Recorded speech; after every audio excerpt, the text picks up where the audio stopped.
Hallelujah. സ്നേഹം നിറഞ്ഞവരെ, Marian വചന കൃപാഗ്നി ശുശ്രൂഷയിലേക്ക് ഒത്തിരി സ്നേഹത്തോടെ ഏവരെയും സ്വാഗതം ചെയ്യുകയാണ്. നമുക്കിന്ന് നാവിനെക്കുറിച്ച് ഒന്ന് ചെറുതായിട്ട് നമുക്ക് ചിന്തിക്കാം. സങ്കീർത്തന വചനം 34 അധ്യായം 12-13. സങ്കീർത്തനം 34, 12, 13 വചനത്തിലൂടെ ദൈവത്തിൻ്റെ പരിശുദ്ധാത്മാവ് അരുളി ചെയ്യുകയാണ്. ജീവിതം ആഗ്രഹിക്കുകയും സന്തുഷ്ടമായ ദീർഘായുസ് അഭിലഷിക്കുകയും ചെയ്യുന്നുവോ, തിന്മയിൽ നിന്ന് നാവിനെയും വ്യാജ ഭാഷണത്തിൽ നിന്ന് അധരങ്ങളെയും സൂക്ഷിച്ചുകൊള്ളുവിൻ. കർത്താവിൻ്റെ വചനം നമ്മെ ഉത്ബോധിപ്പിക്കുകയാണ്. ഇന്ന് പലപ്പോഴും നമ്മുടെ നാവിൻ്റെ ദുർവിനിയോഗം മൂലം വലിയ പ്രതിസന്ധികൾ ഉണ്ടാകുന്നുണ്ട്. ഇത് അനേകരെ മുറിവേൽപ്പിക്കുന്നുണ്ട്.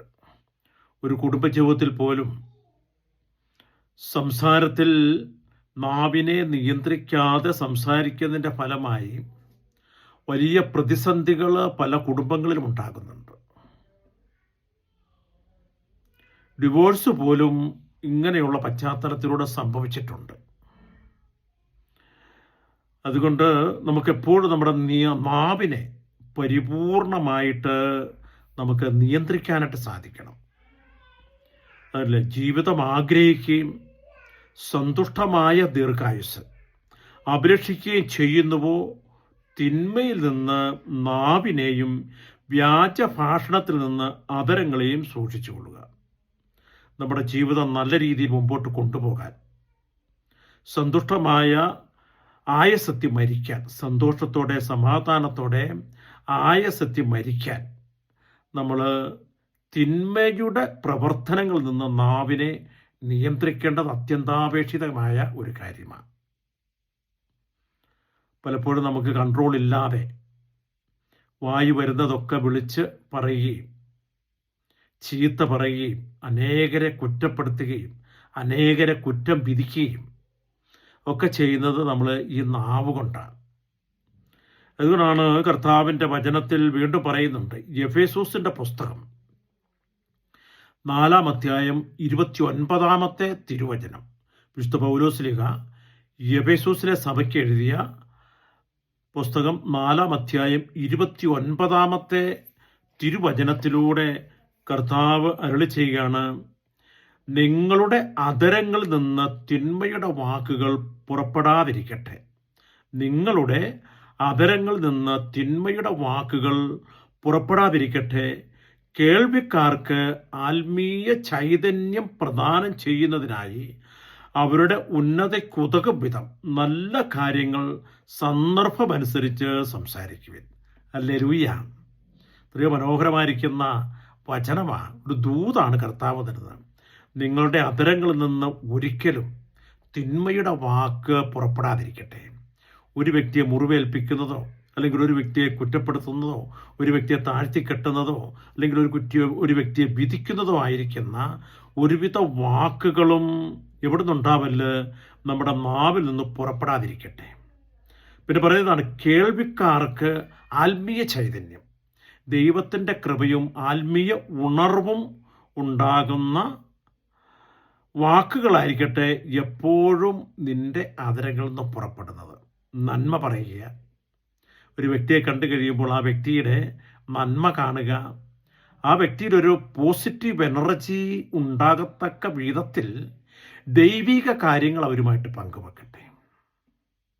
നല്ലത്, കൊള്ളാൻ കേട്ടോ, നന്നായിരിക്കുന്നു, അല്ലെങ്കിൽ ആ വ്യക്തിയിൽ എന്തെങ്കിലുമൊക്കെ ഒരു നല്ല ക്വാളിറ്റികൾ കാണും. അതിനെ കണ്ടെത്തി പറയുന്നതാണ് എപ്പോഴും നല്ലത്. ഞാൻ എൻ്റെ ജീവിതത്തിൽ നിന്ന് മനസ്സിലാക്കിയെടുത്ത ഒരു കാര്യമുണ്ട്. ഇന്ന് കേരളത്തിൽ അങ്ങോളം ഇങ്ങോളം ഒക്കെ ശുശ്രൂഷ ചെയ്യുന്ന പ്രഗത്ഭരായിരിക്കുന്ന പല വ്യക്തികളും അവരുടെ തുടക്ക കാലഘട്ടങ്ങളിലൊക്കെ അവരോട് കൂടെ ശുശ്രൂഷ ചെയ്തുകൊണ്ടിരുന്ന ആൾക്കാർ ഇങ്ങനെയുള്ള വ്യക്തികളെക്കുറിച്ച് പലപ്പോഴും എന്നോട് പറയാറുണ്ട്. അവർ ആയിരുന്ന കാലത്ത് അത് എങ്ങനെ ആയിരുന്നുവെന്ന്. അതൊക്കെ ആദ്യമൊക്കെ കേൾക്കുമായിരുന്നു. പിന്നീട് എനിക്കൊരു കാര്യം മനസ്സിലായി. നമ്മൾ ആ ഒരു വ്യക്തിയുടെ കുറവുകൾ അല്ലെങ്കിൽ ആ വ്യക്തിയുടെ കുറ്റങ്ങൾ അല്ലെങ്കിൽ ആ വ്യക്തി ചെയ്തിരിക്കുന്ന ഏതെങ്കിലും ഒരു പ്രവൃത്തിയായിരിക്കും ഈ വ്യക്തി പറയുന്നത്. ഇത് നമ്മുടെ മനസ്സിൽ നിന്ന് ഒരിക്കലും വിട്ടുപോവില്ല. ശക്തരായിരിക്കുന്ന വലിയ വലിയ ശുശ്രൂഷകർ എന്നുണ്ട്, തെറ്റുപറ്റാത്ത ആരുമില്ല. അപ്പം നമ്മളൊരു വ്യക്തിയെക്കുറിച്ച് ഇങ്ങനെ കേട്ട് കഴിയുമ്പോൾ നമ്മുടെ മനസ്സിലേക്ക് വരുന്ന ആ വ്യക്തിയെക്കുറിച്ചുള്ള ഒരു നെഗറ്റീവ് എനർജിയാണ്. അതുകൊണ്ട് ഞാൻ പിന്നീട് ഒരു തീരുമാനമെടുത്ത് ആരെങ്കിലും എന്തെങ്കിലുമൊക്കെ ഇങ്ങനെ പറയുന്നത് കേട്ട് കഴിഞ്ഞാൽ അതിന് ചെവി കൊടുക്കില്ല. അന്നേരം ആത്മാർത്ഥ വ്യക്തികളായത് പറയുന്നെങ്കിൽ വിഷയം മാറ്റി മറ്റേതെങ്കിലേക്കൊക്കെ ഇങ്ങനെ തട്ടിവിടും. എന്നിട്ട് ഇത് ഞാൻ കൊണ്ടുവരില്ല. ഇങ്ങനെ ചെയ്യുന്നൊരു ശീല. കാരണം നമുക്കിതിലൂടെ മനസ്സിലാക്കാൻ സാധിച്ചത്, എന്നോട് ചില വ്യക്തികളെക്കുറിച്ചൊക്കെ പറഞ്ഞു കഴിഞ്ഞപ്പം ആ വ്യക്തിയുടെ ശുശ്രൂഷകളും ആ വ്യക്തിയുടെ പ്രസംഗങ്ങളും ഒക്കെ കേട്ട് കഴിയുമ്പോൾ നമ്മൾ ഓട്ടോമാറ്റിക്കലി അറിയാതെ നമ്മുടെ മനസ്സിൽ ഈ വ്യക്തിയെക്കുറിച്ചുള്ള നെഗറ്റീവ് പറഞ്ഞു വെച്ചിരിക്കുന്ന നമ്മുടെ മനസ്സിലേക്ക് കടന്നു വരും. ഇത് കൃപയ്ക്ക് തടസ്സമാണ്. കേൾക്കുന്ന നമുക്കും നമ്മളൊരു ആ വ്യക്തിയുമായിട്ട് അടുത്ത ബന്ധമുള്ളൊരു വ്യക്തിയാണെങ്കിൽ ആ വ്യക്തി അദ്ദേഹത്തിൻ്റെ ശുശ്രൂഷയെ നമ്മൾ നിൽക്കുന്ന കാണുമ്പോഴും ഒക്കെ ഈ ഒരു അസ്വസ്ഥത, ഈ ഒരു ഫീലിംഗ്, നമ്മളിൽ നിന്നുണ്ടാകുന്ന ഈ ഫീലിങ്സിൻ്റെ ഒരു സ്പ്രെഡിങ് അവിടെ ഉണ്ടാകുന്നത് കാണാനായിട്ട് സാധിക്കും. അതുകൊണ്ടാണ് ആത്മീയ ചൈതന്യം പ്രദാനം ചെയ്യുന്ന നല്ല കാര്യങ്ങൾ, ഒരു വ്യക്തിയുടെ നല്ല കാര്യങ്ങൾ മാത്രം പറയുന്ന വ്യക്തികളായിട്ട് നമ്മൾ മാറണം. അല്ല എങ്കിൽ നമുക്ക് ആത്മീയമായിക്ക് വളരാൻ, ആത്മീയ ഉണർവുണ്ടാവാൻ, അഭിവൃദ്ധി പ്രാപിക്കാൻ നമുക്ക് സാധിക്കാതെ വരും. അതുകൊണ്ട് ആ പ്രഭാഷകൻ്റെ പുസ്തകം 23-ാം അധ്യായത്തിൽ 8-9 വചനം, പ്രഭാഷകൻ്റെ പുസ്തകം 23-ാം അധ്യായം 8-9 വചനത്തിലൂടെ പറയാണ്, പാപികളുടെ പതനത്തിന് കാരണം അവൻ്റെ ചുണ്ടുകളാണ്. പാപിയുടെ പതനത്തിന് കാരണം അവൻ്റെ ചുണ്ടുകളാണ്. ചീത്ത പറയുന്നവൻ്റെയും അഹങ്കാരിയുടെയും വീഴ്ചയ്ക്ക് കാരണം നാവ് തന്നെ. ആണയിടുന്ന ശീലം നന്നല്ല, പരിശുദ്ധൻ്റെ നാമം വെറുതെ ഉരുവിടുകയും അരുത്. അപ്പോൾ ഒരു വ്യക്തിയുടെ തകർച്ച നമുക്ക് കാണാൻ പറ്റിയതിലൂടെ പാപിയുടെ പതനത്തിൻ്റെ കാരണം അവൻ്റെ ചുണ്ടുകളാണെന്നാണ് പറയുന്നത്. ചീത്ത പറയുന്നവൻ്റെയും അഹങ്കാരിയുടെയും വീഴ്ചയ്ക്ക് കാരണം നാവ് തന്നെയാണ്. അപ്പോൾ അവൻ്റെ നാവ് നിന്ന് സ്വരം പുറത്തു വരണമെങ്കിൽ അവൻ്റെ ചുണ്ടൊന്ന് വിടുവിക്കണം. കൂട്ടിയിരുന്ന് കഴിഞ്ഞാൽ സ്വരം പുറത്തു വരില്ല. അതുകൊണ്ട് പ്രിയപ്പെട്ട ദൈവമക്കളെ, നമ്മൾ എന്തെങ്കിലുമൊക്കെ ഒരു വ്യക്തിയുടെ കുറ്റം പറയാനായിട്ട് മനസ്സിലേക്ക് വരുമ്പോൾ നമ്മുടെ ചുണ്ടിനെ പൂട്ടട്ടെ. ഒരു കുരിശ് മുദ്ര ചെയ്തുകൊണ്ട്, ഇങ്ങനെ ഒരു കുരിശ് മുദ്ര ചെയ്തുകൊണ്ട് ചുണ്ടിനെ പൂട്ടുക. അപ്പോൾ നാവ് അവിടെ നിയന്ത്രണമായിട്ട് മാറിക്കൊള്ളും. Hallelujah, hallelujah, hallelujah. അപ്പോൾ നമ്മുടെ നാവ് എന്തിനു വേണ്ടിയാണ് ഉപയോഗിക്കേണ്ടത് എന്ന് സുഭാഷിതത്തിൻ്റെ പുസ്തകം 10-ാം അധ്യായം 31-32 വചനത്തിലൂടെ പറയുകയാണ്. സുഭാഷിതം 10-31-32 വചനം. നീതിമാന്റെ അധരങ്ങളിൽ നിന്ന് ജ്ഞാനം പുറപ്പെടുന്നു. നീതിമാന്റെ അധരങ്ങളിൽ നിന്ന് ജ്ഞാനം പുറപ്പെടുന്നു. വഴിപിഴച്ച നാവ് വിച്ഛേദിക്കപ്പെടും. കുറ്റപ്പെടുത്തുന്ന, കുറ്റം പറയുന്ന, അസഭ്യം പറയുന്ന നാവ് വിച്ഛേദിക്കപ്പെടും. നീതിമാന്റെ അധരങ്ങൾ പഥ്യമായത് പറയുന്നു. ദുഷ്ടന്മാരുടെ അധരങ്ങൾ വഴിപിഴച്ചവ മാത്രമേ പറയത്തുള്ളൂ. അവൻ്റെ വായിൽ നിന്ന് ചീത്തകൾ മാത്രമേ വരത്തുള്ളൂ. മറ്റൊക്കെ ഞാൻ ഒരിക്കൽ ഒരു യാത്രയിൽ, അതായത് വീടിൻ്റെ പണിയുമായിട്ട് ബന്ധപ്പെട്ട് ചുടുകട്ട എടുക്കുന്നതിന് വേണ്ടി ഇവിടുന്ന് ഒരു ലോറി അറേഞ്ച് ചെയ്ത് പോകുമ്പോൾ ഇവിടെ ഉണ്ടായിരുന്നൊരു വ്യക്തി ഈ ആക്രികളെല്ലാം കൂടെ സംഘടിപ്പിക്കുന്നുണ്ട്. അത് കൊണ്ടുപോയി തമിഴ്നാട്ടിൽ കൊടുക്കാനായിട്ട്. അപ്പോൾ എനിക്ക് ഇച്ചിരി ലാഭം കിട്ടും, അതൊക്കെ ലാഭം കിട്ടും. അങ്ങനെ ഒരു അഡ്ജസ്റ്റ്മെൻറ്റിൽ ഈ യാത്ര പുറപ്പെട്ടു. ഈ യാത്ര പുറപ്പെട്ട് വണ്ടിയെ കയറി ഇരുന്നപ്പോൾ മുതൽ ഈ മനുഷ്യൻ ഓരോ കാര്യങ്ങൾ പറയുമ്പോൾ അതിൻ്റെ തൊട്ട് മുമ്പിലും അതിൻ്റെ നടുഭാഗത്ത് അതിൻ്റെ അവസാനവും നമ്മുടെ നിഘണ്ടുവരില്ലാത്ത ഭാഷ, അതായത് ചീത്ത ഒരു 3-4 എണ്ണം പറഞ്ഞൊരു കാര്യം പറയും, വീണ്ടും അതേ തുടർന്നൊരു 3-4 എണ്ണം പറയും, അതിനുശേഷം അടുത്ത കാര്യം പറയും. ഇങ്ങനെ ഇത് കുറേ എന്ന് കേട്ട, ഞാനത് നവീകരണത്തിലൊന്നും വന്നൊരു കാലമല്ല. അപ്പോൾ ഒരു പ്രത്യേക ഒരു താല്പര്യം തോന്നിയത് കൊണ്ട് ഞാനിത് കുറേശ്ശെ എണ്ണാൻ തുടങ്ങി. എൻ്റെ പൊന്നു സഹോദരങ്ങളെ, ഇത് എണ്ണാൻ തുടങ്ങി കഴിഞ്ഞപ്പോഴത്തേക്കും ഞാൻ ഏതാണ്ട് 750 എണ്ണി. അത് കഴിച്ചപ്പോൾ എൻ്റെ പരിപാടി നിർത്തി. അപ്പോൾ ആ മനുഷ്യൻ്റെ വായിൽ നിന്ന് ഇങ്ങനെ ഇടതടവില്ലാതെ ഇങ്ങനത്തെ ഭാഷകളാണ് വരുന്നത്. അപ്പം ഞാൻ ഈ മനുഷ്യനോട് ഇങ്ങനെ പറഞ്ഞു കഴിഞ്ഞപ്പം, എൻ്റെ പൊന്നു സാറേ, ഞാൻ എത്ര പേര് എൻ്റെ അപ്പൻ്റെ വായിൽ നിന്ന് വരുന്നത് ഇതിലപ്പുറമാണെന്ന് പറയും. അപ്പോൾ അതിനകത്തൊരു ഹെറിഡിറ്റി കാണാനായിട്ട് സാധിക്കും. അപ്പം ഞാൻ എന്നെക്കുറിച്ച് അങ്ങനെ ചിന്തിച്ച് നോക്കി. ഇപ്പം നമ്മുടെ മാതാപിതാക്കൾ, അപ്പന്മാർ, വല്യപ്പന്, അവരൊക്കെ ഉപയോഗിക്കുന്ന ചില രീതികളും ഭാഷകളും നമ്മൾ പോലും അറിയാതെ നമ്മുടെ നാവിലേക്ക് കടന്നു വരാറുണ്ട്. ഇതിൻ്റെ ഫലമായിട്ടാണ് ചിലപ്പോൾ നാവിനെ നിയന്ത്രിക്കാതെ അറിയാതെ പറഞ്ഞു പോകുന്നു, അല്ലെ കുറ്റം പറയുന്നു, കുറ്റം വിധിക്കുന്നു, എന്ത് കണ്ടാലും വിധിക്കുന്ന സ്വഭാവം, എന്ത് കുറവുണ്ടോ അത് കണ്ടുപിടിക്കുന്നൊരു സ്വഭാവം, എന്നിട്ട് അതിനെ വിധിക്കുന്ന സ്വഭാവം, ഇതൊക്കെ ഇങ്ങനെ ഉണ്ടായി വരുന്നത് നമുക്ക് കാണാനായിട്ട് സാധിക്കും. അപ്പോൾ നീതിമാന്റെ അധരങ്ങളിൽ നിന്ന് ജ്ഞാനം പുറപ്പെടണം. വഴിപഴച്ച നാവ് വിച്ഛേദിക്കപ്പെടുമെന്ന് കർത്താവ് പറയുക. Praise the Lord. Hallelujah, hallelujah, hallelujah. അതുകൊണ്ടാണ് വീണ്ടും സുഭാഷിതത്തിൻ്റെ പുസ്തകം 21:6, കള്ളം പറയുന്ന നാവ് നേടിത്തരുന്ന സമ്പത്ത് പെട്ടെന്ന് തിരോഭവിക്കുന്നു. കള്ളം പറഞ്ഞ് നമ്മൾ സ്വരൂപിച്ച് കൂട്ടുന്ന സമ്പത്ത് അത് നഷ്ടപ്പെട്ടു പോകും. അനേക സംഭവങ്ങൾ നമുക്ക് പറയാനായിട്ട് സാധിക്കും ഇതുമായിട്ടൊക്കെ ബന്ധപ്പെട്ട്. കള്ളം പറയുന്ന നാവ് നേടിത്തരുന്ന സമ്പത്ത് പെട്ടെന്ന് തിരോഭവിക്കുന്നു. നീരാവിയും മരണത്തിൻ്റെ കെണിയുമാണ് അത്. അതൊരു തകർച്ച, പൂർണ്ണമായിരിക്കും നാശമാണ് അതിലൂടെ ഉണ്ടാക്കിയെടുക്കുന്നത്.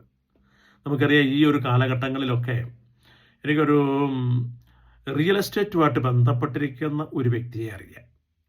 അദ്ദേഹം റിയൽ എസ്റ്റേറ്റുമായിട്ട് ബന്ധപ്പെട്ട് നടത്തുന്നത്, ഒന്നാമത് സത്യമല്ല പറയുന്നത്, കള്ളത്തരങ്ങളൊക്കെ പറഞ്ഞ് 2 പാർട്ടികളെയും ഈ ഇതുമായിട്ട് ബന്ധപ്പെടുത്തുന്നത്. എങ്ങനെയാണെന്ന് ചോദിച്ചു കഴിഞ്ഞാൽ, ഇദ്ദേഹം ഒരു സ്ഥലമുണ്ട്, ഈ കാര്യങ്ങളൊക്കെ പറഞ്ഞ് ബോധ്യപ്പെടുത്തി കാര്യങ്ങളൊക്കെ നടക്കുമെന്നൊരു സിറ്റുവേഷൻ ഉണ്ടായിക്കഴിഞ്ഞാൽ അതിൻ്റെ ഉടമസ്ഥനുമായിട്ട് നേരിട്ട് സംസാരിച്ച് നേരിട്ട് ഇത് കച്ചവടം നടത്തും. ഇപ്പോൾ ഒരു 50 ലക്ഷത്തിൻ്റെ ആണെങ്കിൽ അയാൾ പറയുന്ന 50 ഇച്ചിരി എന്തരൊക്കെ ഇടിക്കാൻ പറ്റുമോ അത്രയും ഇടിച്ചതിന് ശേഷം ഒരു 55 അല്ലെങ്കിൽ 50 ലക്ഷത്തിൻ്റെ സാധനം ഒരു 35 ലക്ഷത്തിന് മേടിച്ച്, അല്ലെങ്കിൽ 40 ലക്ഷത്തിന് മേടിക്കും. ഇങ്ങനെയാണ് മേടിക്കുന്നത്. 6 മാസത്തെയോ 1 വർഷത്തെയോ കാലാവധി വെച്ചുകൊണ്ട്. എന്നിട്ടൊരു ചെറിയ ടോക്കൺ അഡ്വാൻസ് കൊടുക്കും. അത് കഴിഞ്ഞേച്ച് മറ്റൊരു വ്യക്തിയായിട്ട് ബന്ധപ്പെട്ട് ഈ കച്ചവടത്തിന് വേണ്ടി സ്ഥലമൊക്കെ കാണിച്ചു കൊടുക്കുകയും ഇതൊക്കെ ചെയ്ത് കഴിയുമ്പോഴത്തേക്കും ഈ വ്യക്തിയായിട്ട് കരാർ വെക്കുന്ന 55 ലക്ഷമോ 60 ലക്ഷമോ ഒക്കെ ആയിരിക്കും. വല്ലാത്തൊരു ചതിവാണ് ഇതിനിടയ്ക്ക് നടക്കുന്നത്. എന്നിട്ട് ഇടയ്ക്ക് നിന്നുകൊണ്ട് ഇത് കൈമാറ്റം ചെയ്യപ്പെടുന്ന ഒരു വ്യക്തി.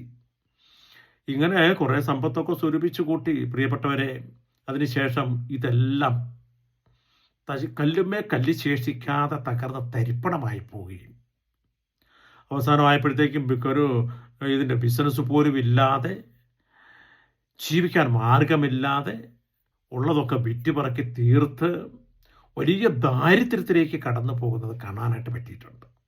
ധ്യാനത്തിന് വന്ന് തമ്പുരാൻ്റെ മുമ്പിൽ ഈ ചെയ്തു പോയിരിക്കുന്ന പ്രവൃത്തികൾക്ക് നമ്മൾ ഒരുപാട് അനധികൃതമായിരിക്കുന്ന കാര്യങ്ങളും വാക്കുകൊണ്ട് പറഞ്ഞ് ഇല്ലാത്തതുമൊക്കെ പറഞ്ഞു പെടുത്തി ഇതൊക്കെ നടത്തിയിരിക്കുന്ന, അതുകൊണ്ട് ഈ നാവിലൂടെ വന്നു പോയിരിക്കുന്ന സകല തെറ്റുകൾക്കും തമ്പുരാൻ്റെ മുമ്പിൽ മാപ്പ് ചോദിക്കുകയും അത് ഏറ്റുപറഞ്ഞ് കുമ്പസാരിച്ചൊരു മോചനം നേടുക.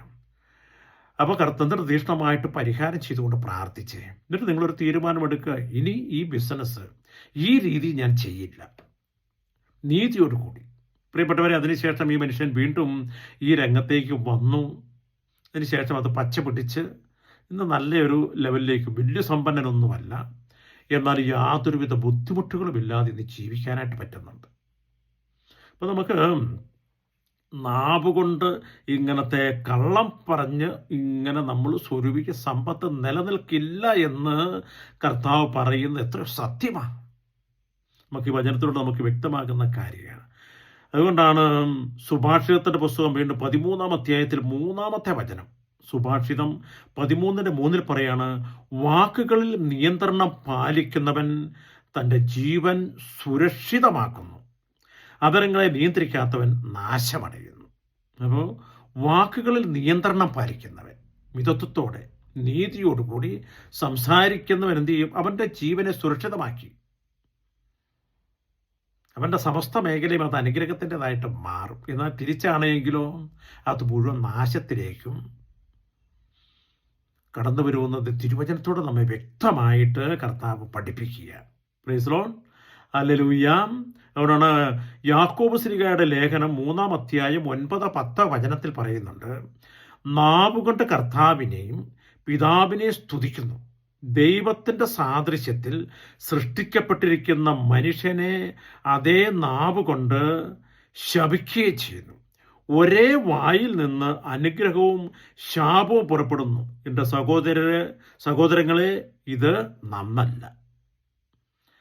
നമ്മൾ കർത്താവിനെ സ്തുതിക്കുകയും പ്രാർത്ഥിക്കുകയും പരിശുദ്ധ കുർബാന സ്വീകരിക്കുകയും ചെയ്യുന്ന നാവ് കൊണ്ട് ഒരു മനുഷ്യനെ കുറ്റപ്പെടുത്തി സംസാരിക്കുക, അവനെ ശപിക്കുക,